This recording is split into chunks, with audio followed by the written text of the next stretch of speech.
ربی علیہ قد وعدتنی، یا اللہ تو نے میرے سے وعدہ نہیں فرمایا تھا؟ کیا وعدہ؟ اللہ تحزینی فی امتی، کہ اے میرے محبوب محمد میں تجھے تیری امت کے لیے رسوا نہیں کروں گا، رسوا نہیں فرماؤں گا۔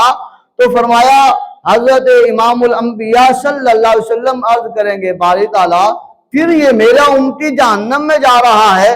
فرشتوں کو کریم خدا فرمائے گا فرشتوں میرے محبوب محمد کی بات کو مانو۔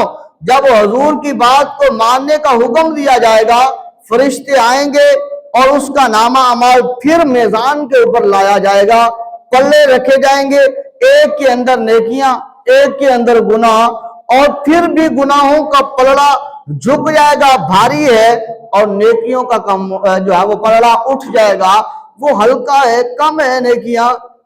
تو پھر محبوب علیہ السلام ایک ورقہ لائیں گے، ایک چٹھی ہوگی، ایک کاغذ کا ٹکڑا ہوگا، اور وہ ٹکڑا حضور علیہ السلام اس کی نیکیوں والے عمل میں پلڑے میں رکھ دیں گے۔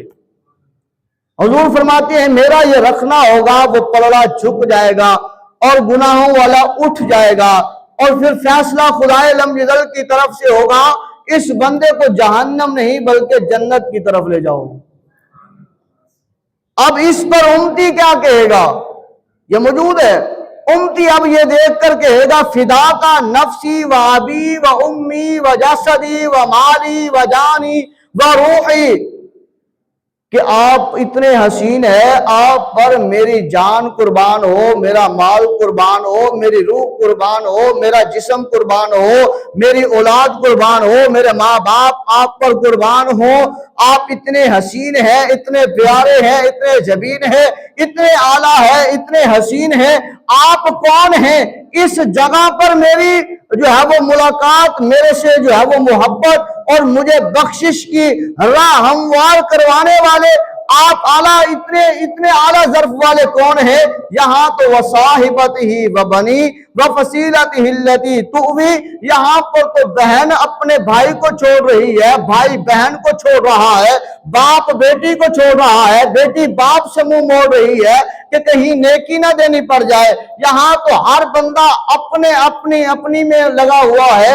آپ اتنے حسین ہیں، اتنے پیارے ہیں، اتنے ماہ جبین ہیں کہ مجھے جہنم سے جانے سے رکوا کر ایک میرے پردے میں ایک ٹکڑا کاغذ کا ڈال کر جہنم سے مجھے جنت کی طرف لے جانے والے آپ اتنے مہتاب حسین کون ہیں؟ تو حضور علیہ السلام فرماتے ہیں بس میں اپنے اس گناہگار امتی سے کہوں گا اے میرا گناہگار امتی پریشان نہ ہو، بلکہ میں ہی تمہارا نبی محمد ہوں۔ اور ایک وقت ایسا تھا جب تو نے محبت میں بیٹھ کر، تنہائی میں بیٹھ کر، عشق اور چاشنی کے ساتھ، اخلاص کے ساتھ تو نے میں محمد پر درود بھیجا تھا، میں محمد نے وہ درود تیرا اپنے پاس محفوظ کر لیا تھا، اور آج جب تو مشکل وقت میں پھنس چکا ہے وہی درود جو تو نے میں محمد پر پڑھا تھا وہی میں نے لکھا ہوا تیرے پلے میں لکھ دیا ہے، رکھ دیا ہے۔ اللہ نے اس کی برکت کی وجہ سے پڑھنے کو جھکا دیا ہے، تجھے جہنم سے نکال کر جنت کا مسافر بنا دیا۔ یہ ہے حضور علیہ السلام کی ذات پر درود و سلام پڑھنے کی برکت۔ اور اگر ہم بھی حضور علیہ السلام کی ذات پر درود و سلام پڑھتے ہیں، حضور سے محبت کرتے ہیں، عقیدت رکھتے ہیں، تو یقین جانیے یہ خاص و خاص ہر امتی کے لیے ضروری ہے کہ وہ حضور کی ذات پر درود پاک پڑھے، کیونکہ حدیث رسول میں آتا ہے، صحابی ہے آ کر عرض کرتا ہے یا رسول اللہ صلی اللہ علیہ وسلم میں نماز فرض پڑھنے کے بعد میں وظیفے کرتا ہوں، کہیں پر سورۃ یاسین پڑھتا ہوں، کبھی سورۃ اخلاص پڑھتا ہوں، کبھی سبحان اللہ، الحمدللہ، اللہ اکبر، لا الہ الا اللہ کی تسبیحات پڑھتا ہوں۔ یا رسول اللہ میرا جی چاہتا ہے میں آپ محمد پر درود پڑھوں۔ بلند آواز سے کہہ دیں سبحان اللہ۔ صحابی رسول حضور کی پاک بارگاہ میں عرض کرتے یا رسول اللہ میرا جی چاہتا ہے کہ اب میں آپ پر بھی درود پاک پڑھوں۔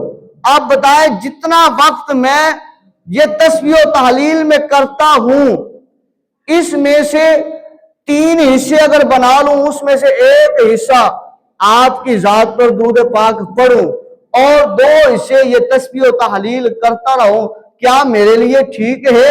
تیرے میرے لجپال نبی فرماتے ہیں اے میرے غلام، اگر تو اس سے بھی زیادہ میں محمد پر درود پاک پڑھے تو تیرے لیے زیادہ بہتر ہوگا۔ وہ پھر عرض کرتا ہے یا رسول اللہ صلی اللہ علیہ وسلم، اگر 3 وقتوں میں 2 وقت 2 حصے آپ کی ذات پر درود پاک پڑھوں، ایک حصہ تسبیح و تحلیل میں گزار دوں، کیا میرے لیے ٹھیک ہے؟ حضور علیہ الصلوۃ والسلام فرماتے ہیں میرے غلام، اگر اس سے بھی زیادہ میں محمد پر درود پاک پڑھے گا تو تیرے لیے اور زیادہ بہتر ہوگا۔